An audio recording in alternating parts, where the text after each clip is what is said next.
शिक्षा के हिसाब से देखें तो आज हमको इस छत्तीसगढ़ राज्य बनने के बाद हमको 2 यूनिवर्सिटी मिली, जिसमें हमारी आने वाली जो पीढ़ी है वो यहां पर शिक्षित होकर इस बिलासपुर के योगदान में, बिलासपुर के विकास में अपनी योगदान दे सके। इसके साथ जो हमारे झुग्गी झोपड़ी वाले भाई हैं, बहनें हैं, उनका जीवन स्तर उठाने के लिए हमने इस बात का संकल्प लिया है कि हर घर में 12,000 रुपए का टॉयलेट बना के देंगे, जो हमारे प्रधानमंत्री जी का सपना है, जिससे हमारी बहनों को बाहर न जाना पड़े। और सबसे पहले छत्तीसगढ़ ने इस बात का संकल्प लिया है कि जो प्रधानमंत्री जी का सपना है उसको हम पूरा करेंगे। उनको सिलाई मशीन मिले, उनको साइकिल मिले, उनको प्रशिक्षण मिले। आज ऐसी कामकाजी जो हमारी बहनें हैं, लगभग 3,000 बहनों को चेक का वितरण होगा,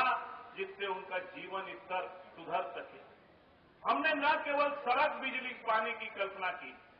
बल्कि सारे पहलुओं को ध्यान में रख के हमारे शहर में शिक्षा हो, हमारे शहर में स्वास्थ्य की पर्याप्त व्यवस्था हो, हमारे शहर का जो गरीब है उसकी झुग्गी झोपड़ियों में सारी सुविधाएं हो, उनको रोजगार के अवसर मिले, और जो हमारे शहर के युवा हैं उसको हम प्रशिक्षण के माध्यम से, स्किल डेवलपमेंट के माध्यम से आगे रोजगार के अवसर उपलब्ध कराएं। तो स्मार्ट सिटी की जो कल्पना है, अगर उसमें हम हमारे छत्तीसगढ़ को देखें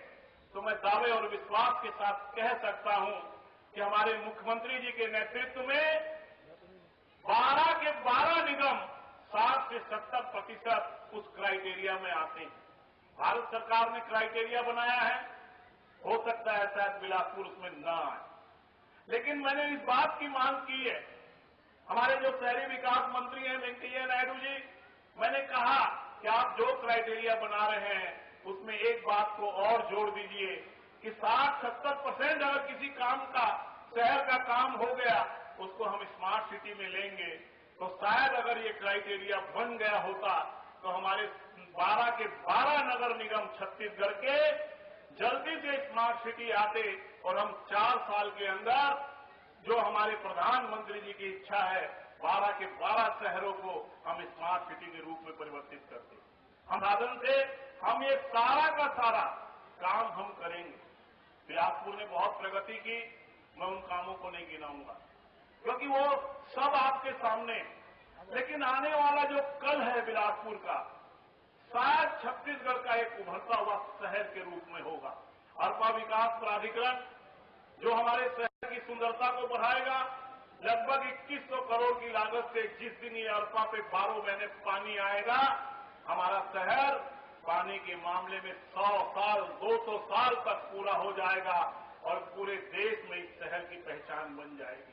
हमारे यहां मिलिट्री कैंट आ रहा है चकरभाटा में, उसके बाद आने के बाद हवाई सेवाएं एयरपोर्ट अथॉरिटी ने प्रारंभ की है, की घोषणा की है। हमारे शहर से प्लेन आने लग जाएगी, जाने लग जाएगी। माननीय मुख्यमंत्री जी अभी दिल्ली गए थे, 4 मेगा जो स्टील प्लांट है, मुझे इस बात की प्रसन्नता है कि उसमें से एक स्टील प्लांट जो हमारे धर्मलाल जी बैठे हुए उनका क्षेत्र सगौरी, वो हमारे बिलासपुर जिले की सारी अर्थव्यवस्था को बदल देगा। भिलाई स्टील प्लांट से 4 गुना स्टील प्लांट हमारे जिले में आने जा रहा है और ये 3 बड़े काम, चाहे वो अरपा विकास पर न हो, विकास में कोई गतिरोध पैदा न हो और इस बिलासपुर शहर को देश के नक्शे में लाने के लिए हमको चाहिए कि भारतीय जनता पार्टी का महापौर बने, क्योंकि महापौर भारतीय जनता पार्टी का होगा। प्रदेश में भारतीय जनता पार्टी की सरकार है, केंद्र में भारतीय जनता पार्टी की सरकार है और एक साथ विकास का जो रथ है वो बहुत तेजी के साथ बढ़ेगा। और मुझे विश्वास है